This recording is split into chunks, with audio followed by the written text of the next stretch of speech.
everybody, it's Charity Oland at Fountain Mortgage, back with this week's Future Proof, and I'm so shocked, really, I was gonna say excited, but really shocked that I convinced the one and only Miss Katie Grimes, my esteemed colleague, to join me for this week's Future Proof. You talk to more real estate agents than anyone I've ever met, and she's got her ear to the ground out there, what's going on in the market, and she and I were having some conversations this past week about buyers and the challenges they're facing. So I asked her to join me just to kind of share with us what she's hearing. So what are they saying out there, Katie? I spend my days talking to a lot of agents, a lot of buyers. There's definitely some, uncertainty, fear, just of the unknown. Where's the market? Where is it going? Do we need to panic? And so as I am having these conversations, I wanted to just take an opportunity to just kind of share some pieces of information that might be helpful as you are having these conversations with your buyer. The more you know, the more you can equip your buyer to make strong and good financial decisions during this time. So what we're talking about is, just be honest, people are freaked out, right? Rates have gone from really, really low to low, not to high, but to low, but higher than really, really low. And it did it pretty quickly, right? Over a couple of months, rates about doubled, but they're still historically low. So tell us about what that's doing along with like the low inventory and pricing. Right. People's emotions. Yeah, exactly. So there is a little bit of panic or uncertainty about how high are interest rates going to go.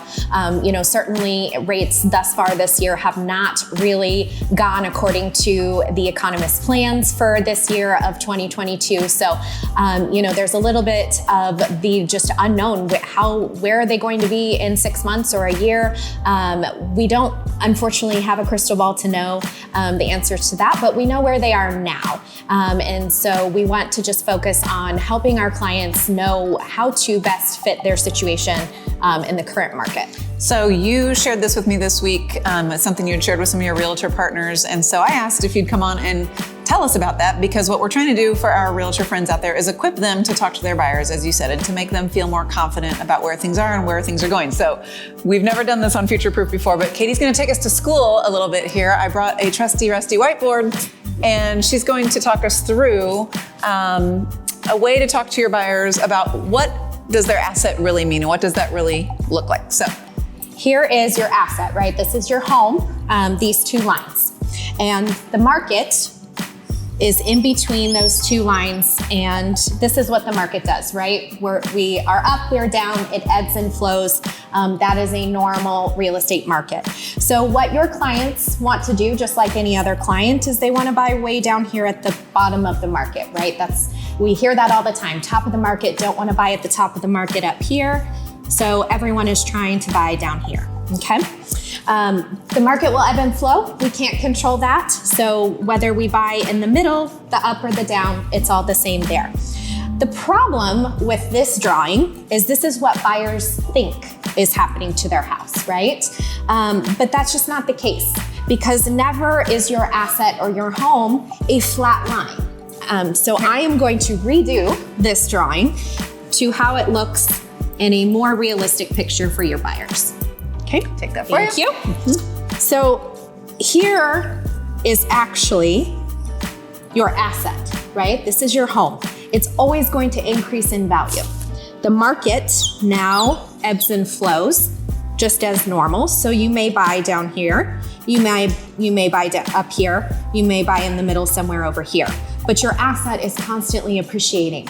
It's not like a tank of gas. You're not paying at the top of the market for something that will be non-usable in a couple of months or even a couple of years. Your home will always continue to appreciate.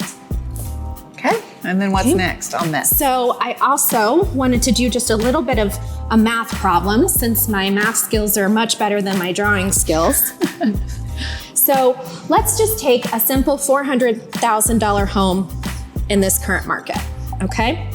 Now, homes are appreciating right now this year at about an 8 to a 9% increase. But let's just use a conservative 5% increase over the next 12 months, okay? So your $400,000 home in 1 year will now be worth $420,000. that means you're positive 20,000 in equity in that first year, okay? You're going to get a 30-year fixed mortgage at 5.5% today. We don't have the crystal ball, as you said, but I was thinking and sharing with you, Katie, before we turned the camera on, that I bought my first house in Kansas City in 2006 at 6.875, and we thought that was great. Yeah.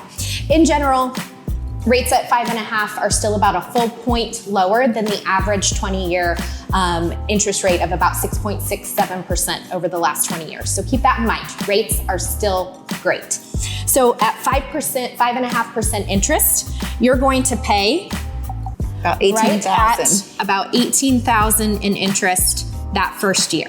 Okay. So you take your $20,000 in equity.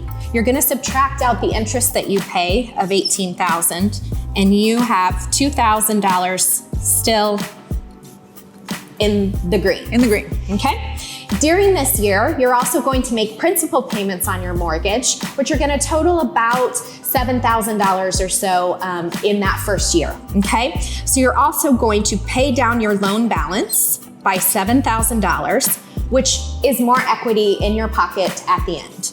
So even in a very conservative market with a higher interest rate than normal, you are still going to make about $9,000 in 1 year off of this asset.